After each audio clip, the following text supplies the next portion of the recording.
pre EANK v oblasti environmentálnej kultúry a kreatívneho priemyslu a položil dobré základy pre jeho trvalú udržateľnosť.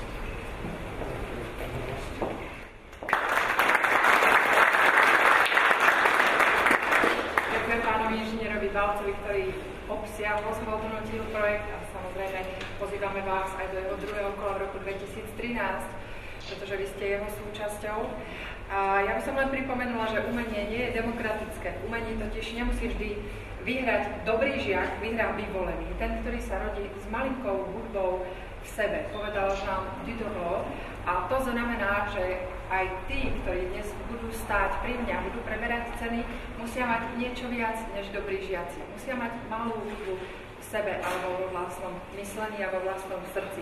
V duchu teda tejto myšlienky mi dovolte pristúpiť k hlavnému zámeru dnešného stretnutia a vyhlásenie výsledkov prvého tematického okruhu projektu Autotechnický a kultúrny fenomén s názvom Automobil budúcnosti.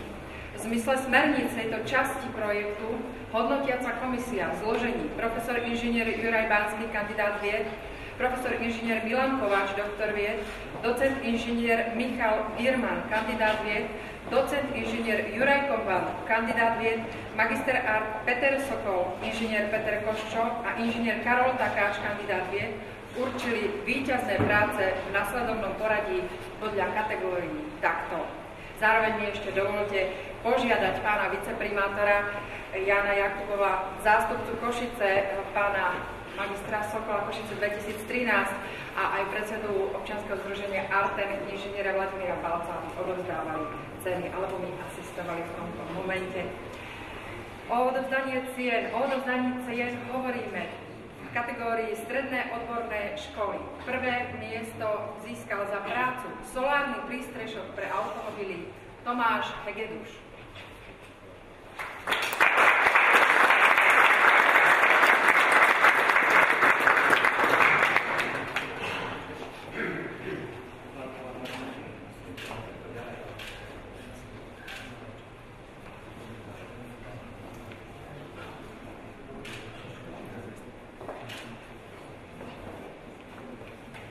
Druhé miesto za prácu pulzná regulácia otáčok jednosmerného motora pre pohon pán Branislav Fedorčák.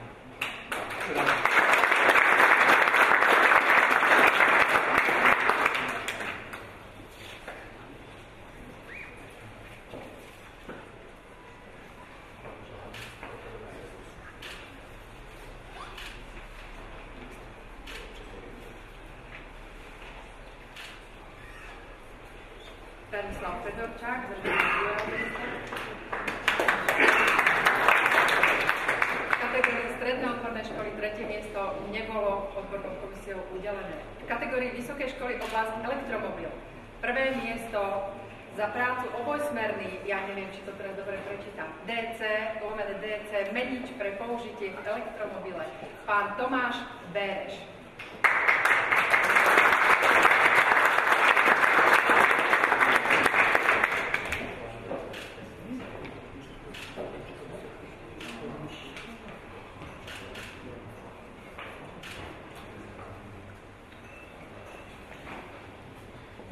V kategórii vysoké školy oblasť elektromobil druhé miesto získal za prácu manažment energie malého elektromobilu s využitím obnoviteľných zdrojov energie pán Miroslav Ilko.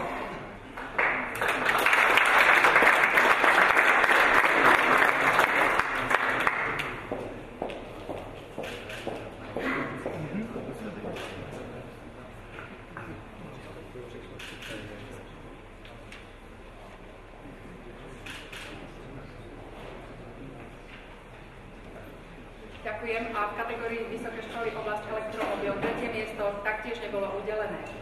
V kategórii vysoké školy oblasť konštrukcie prvé miesto za prácu využitie uhlíkového vlákna pri výrobe bezpečnostného komponentu karosérie pán Tomáš Sloviak.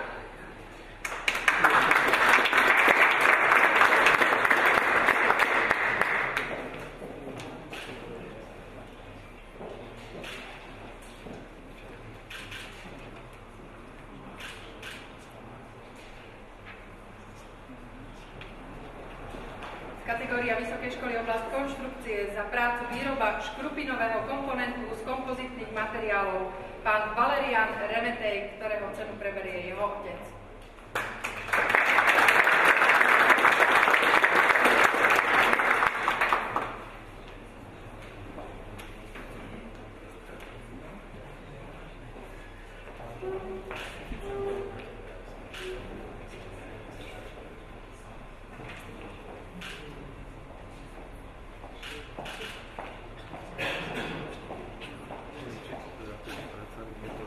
Podľa rozhodnutia komisie, dámy a páni, v časti Vysokej školy oblasť konštrukcie 3. miesto opäť nebolo udelené.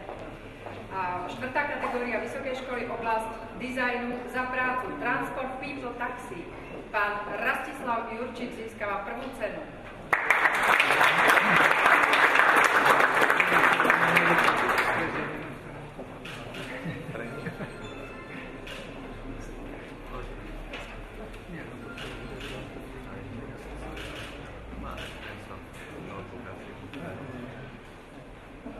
Kategória Vysokej školy oblasť dizajnu, druhé miesto za prácu elektrický modulárny automobil EMA pán Adrian Burger.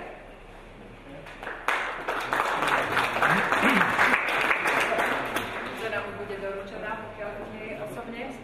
A tretie miesto podľa rozhodnutia odbornej komisie za prácu PEC Quadra Cycle Vladimír Babiak.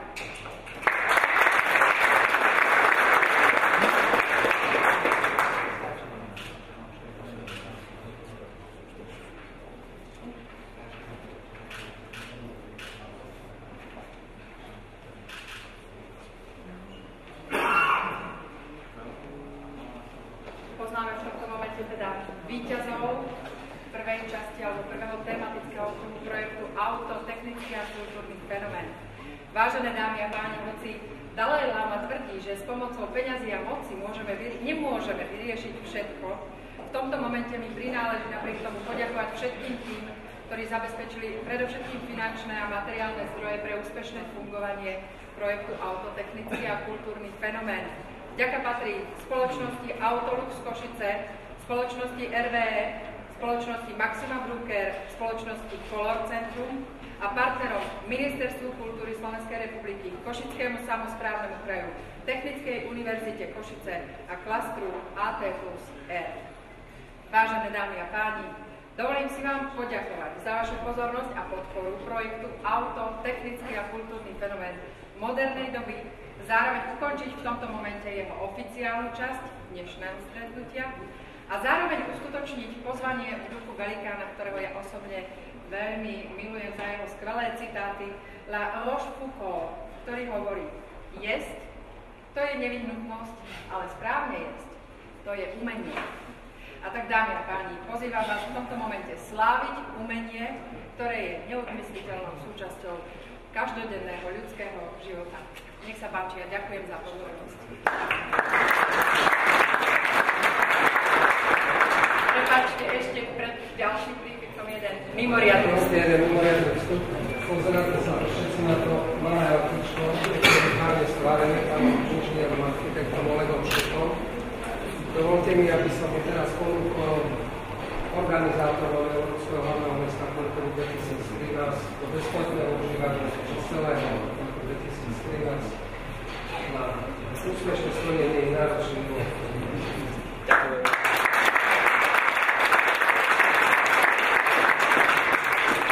Pánovi inžinierovi Balcovi za na dnešnú dobu úžasnú ponuku.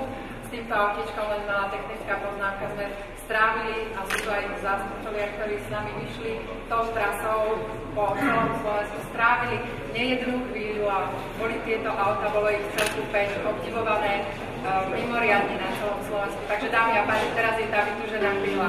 Poďte, želám vám dobrú chuť.